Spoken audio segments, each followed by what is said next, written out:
आज का प्लान तो सिर्फ शॉपिंग करने का था, लेकिन दिन की शुरुआत ही कुछ ऐसी हुई कि मेरा मूड ही खराब हो गया। आज की गर्मी उफ, इतनी तेज धूप थी कि गर्मी में खड़े खड़े मेरी हालत खराब हो गई थी और ये महाशय थे कि आने का नाम ही नहीं ले रहे थे।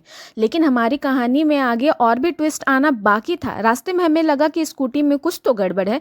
जब मैकेनिक के पास जाकर दिखाया तो पता चला कि स्कूटी पंचर हो चुकी है। अब शॉपिंग से पहले ही स्कूटी की सर्जरी करानी पड़ेगी। थोड़ा इंतजार करने के बाद स्कूटी ठीक हुई और फिर आखिरकार हम पहुंच गए मॉल।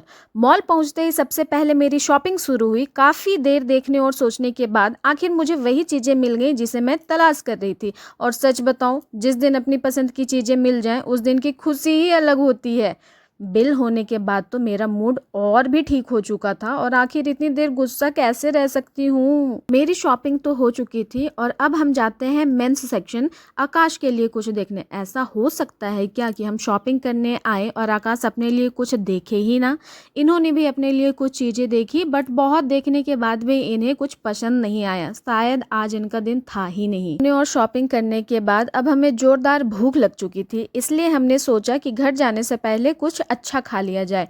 तो हम जाते हैं अपनी फेवरेट फूड ऑर्डर करने और खाना आने के बाद हम दोनों उसे अच्छे से एंजॉय करते हैं और क्वालिटी टाइम स्पेंड करते हैं, क्योंकि पेट पूजा इज़ वेरी इंपॉर्टेंट। खाना खत्म करने के बाद हम निकल पड़ते हैं अपने घर के लिए, क्योंकि शाम काफ़ी हो चुकी थी और मेरा मूड भी ठीक हो गया था।